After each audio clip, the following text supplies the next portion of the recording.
Hello friends, जैसा कि आप सभी को पता है 24 मई 2026 को यूपीएससी का प्रीलिम्स था। तो पेपर आपने देखा होगा। 2023 वाले पेपर से अगर कंपैरिजन करें तो पेपर मतलब हार्ड की तरफ ज़्यादा जा रहा था, क्योंकि इस बार यूपीएससी ने एक काम और किया है। क्योंकि कंसेप्ट तो कम पूछे हैं लेकिन फैक्ट पूछे हैं। फैक्ट के अंदर भी वो चीज़ उस बंदे को याद होनी चाहिए जो तीनों ऑप्शंस में है। और पहले जो ऑप्शन आते थे, जैसे 2025 में आते थे, 2024 में आए थे, उनमें क्या था कि तुक्का लगाने की पॉसिबिलिटी कुछ हो सकती थी। लेकिन इस बार उन सभी चीज़ों को दरकिनार करते हुए यूपीएससी ने अपना रुतबा कायम किया है। क्योंकि पीछे आप महात्मा बुद्ध जी की प्रतिमा देख रहे हैं, तो महात्मा बुद्ध जी से संबंधित भी एक क्वेश्चन आया था। ऐसे ही क्वेश्चन जैन धर्म और बौद्ध धर्म दोनों से हर बार आते हैं, तो इस बार भी आया था।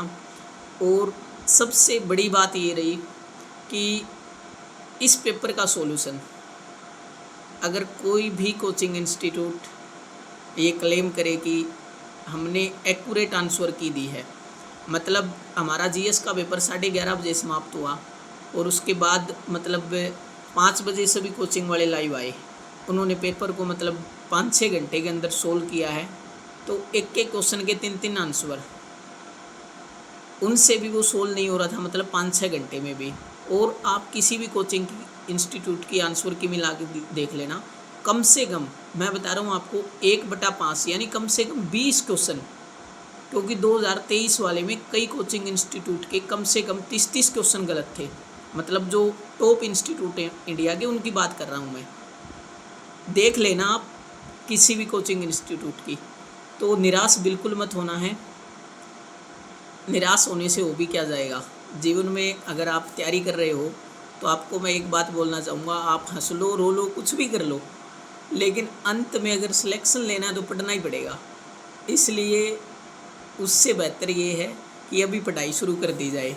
और जीएस के अंदर एथिक्स के क्वेश्चन भी थे, और पॉलिटी लक्ष्मीकांत स्पेक्ट्रम, ये जो 2 बुक्स हैं, जैसे रामशरण शर्मा जी की एंसेंट हिस्ट्री की बुक है, इन बुक में वो क्वेश्चन मिलेंगे ही नहीं आपको। और जो लेटेस्ट एडिशन आएगा इनका, उनके अंदर वो सब क्वेश्चंस इंक्लूड होंगे। तो कोचिंग इंस्टीट्यूट के जैसे मैंने भी कोर्स ले रखा था, तो मैं बता रहा हूँ, मैंने पढ़ा उनको, वही कोचिंग वाले जो नोट्स मैंने रिवाइज किए। 1% भी फ़ायदा नहीं हुआ, क्योंकि मैंने मेरे जीवन के 5 अक्टूबर 2026 को 3 साल हो जाएंगे लगातार यूपीएससी की तैयारी करते हुए। तो कुछ हवा तक नहीं लगने दी, क्योंकि कोचिंग इंस्टीट्यूट वाले डाल डाल है तो यूपीएससी वाले पात पात है। क्योंकि आप सोचते हो ना कि सभी ऑप्शन एक जैसे कैसे बनाते हैं। जो भी क्वेश्चन बनाने वाले एग्जामिनर होते हैं, उनकी जैसे पैनल बैठती है, पैनल में ये डिसाइड किया जाता है प्रॉपरली चीज़ की कैसे क्या करना है, तो उसके हिसाब से ये क्वेश्चंस आते हैं। और इतनी काबिलियत किसी भी कोचिंग इंस्टीट्यूट में नहीं है। क्योंकि अब वो आपके साथ रो क्यों रहे हैं, उसका एक कारण ये है, वो चाहते हैं कि हम भी थोड़ी सहानुभूति व्यक्त करें, ताकि बच्चों को ये लगे कि ये तुम्हारे साथ खड़ा था। तो सहानुभूतियों से कुछ नहीं होता दोस्तों, अंत में पढ़ना ही पड़ेगा। क्योंकि मेरे जो एग्ज़ाम का रिव्यू बता रहा हूँ मैं, जीएस में अगर बच्चा ठीक पढ़ रहा है, पिछले काफ़ी समय से तैयारी कर रहा है, तो मैं भी 40 क्वेश्चन एटलीस्ट आपको आने चाहिए इसमें से। क्योंकि मेरे 45 से 50 के बीच में ठीक हो रहे हैं क्वेश्चंस। मैंने 70 के करीब अटैम्प्ट किए थे। और सी सेट में मुझे अभी भी ये लग रहा है 45 क्वेश्चन किए मैंने। मेरे अगर 12 क्वेश्चन गलत हो गए ना, 11 या 12 क्वेश्चन, तो फिर लुटिया डूब जाएगी, पता आपको भी। क्योंकि कुछ आ ही नहीं रहा था मेरे को सी सेट के अंदर। मैं कितनी बार बताऊँ आपको, मैंने पीवाईक्यू बोलते हैं ना, पीवाईक्यू को मैंने सी सेट के पीवाईक्यू किए थे, जीएस के नहीं किए पीवाईक्यू। तो सी सेट के पीवाई को मैंने 2 बार किए थे और मतलब प्रॉपरली टाइम टेबल के हिसाब से किए थे। तो उनसे कुछ नहीं होता, क्योंकि हर साल एग्जामिनर कुछ इनोवेशन करता है, तो हमको भी इनोवेटिव होकर ही तैयारी करनी पड़ेगी, ऐसे कुछ नहीं होगा। तो अंत में मैं आपसे एक ही बात कहना चाहूँगा कि निदा फाजली जी की वो लाइनें कि सफ़र में धूप तो होगी, चल सको तो चलो, सभी हैं भीड़ में, तुम भी निकल सको तो चलो, किसी के वास्ते राहें कहाँ बदलती हैं, किसी के वास्ते राहें कहाँ बदलती हैं, तुम अपने आप को बदल सको तो चलो।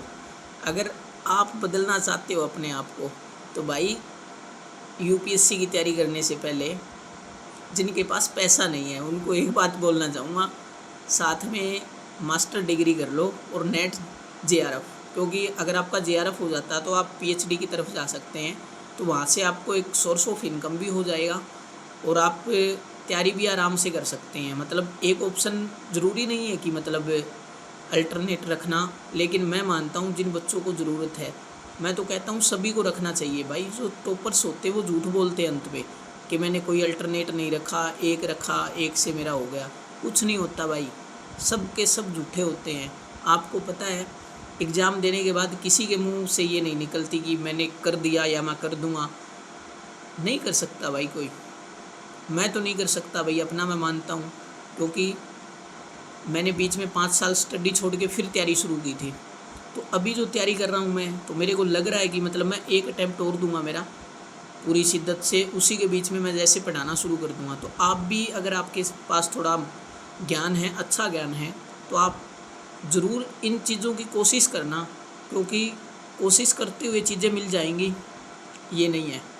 तो पेपर कैसा भी हुआ हो, लेकिन 2-4 दिन के बाद आप प्रॉपर रिलैक्स हो करके, मतलब आपको अटैम्प्ट देना है ना आगे, तो मेरे हिसाब से कुछ सब्जेक्ट जैसे एथिक्स वगैरह हो गया, आप ऐसे भी लिख के देख सकते हो, क्योंकि वो भी ज़रूरी चीज़ें हैं अगर आपका जीएस कंप्लीट हो चुका है तो।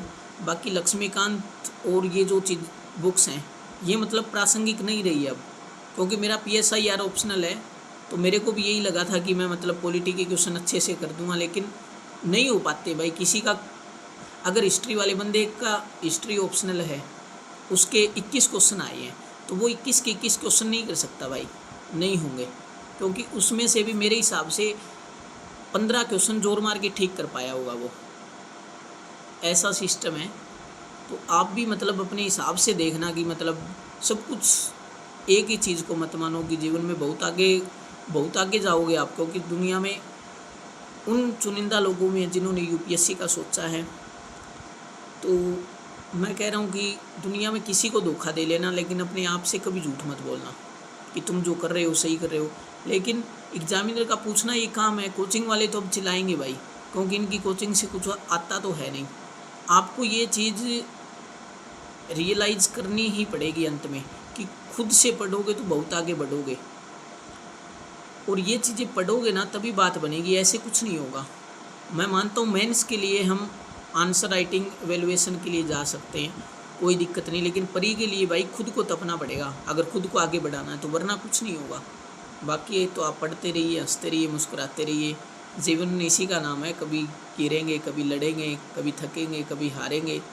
अगर इन सब चीज़ों के बाद उठ गए तो समझ लेना आप जीत जाओगे। भारत भारती एक रचना है 1911-12 के अंदर लिखी गई थी, कभी पढ़ना उसके अंदर।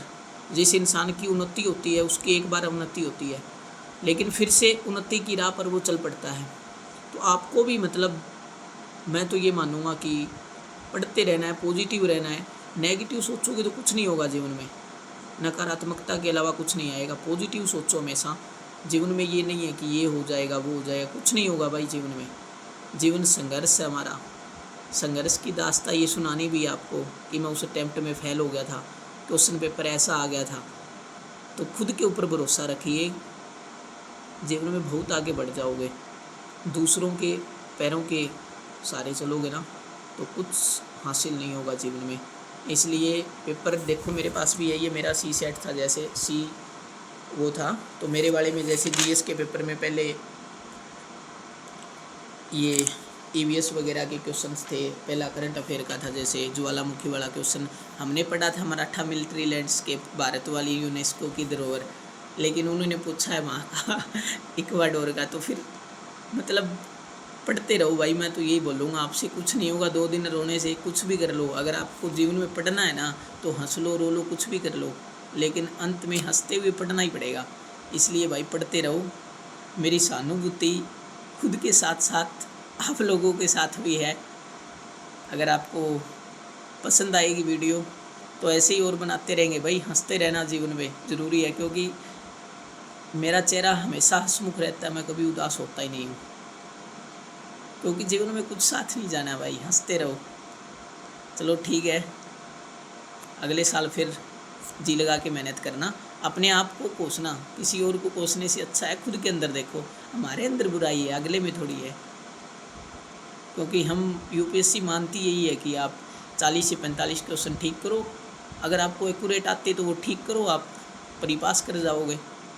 नहीं कर रहे हो तो फिर क्या बता सकते। चलो ठीक है, बाय, मिलते हैं फिर कभी।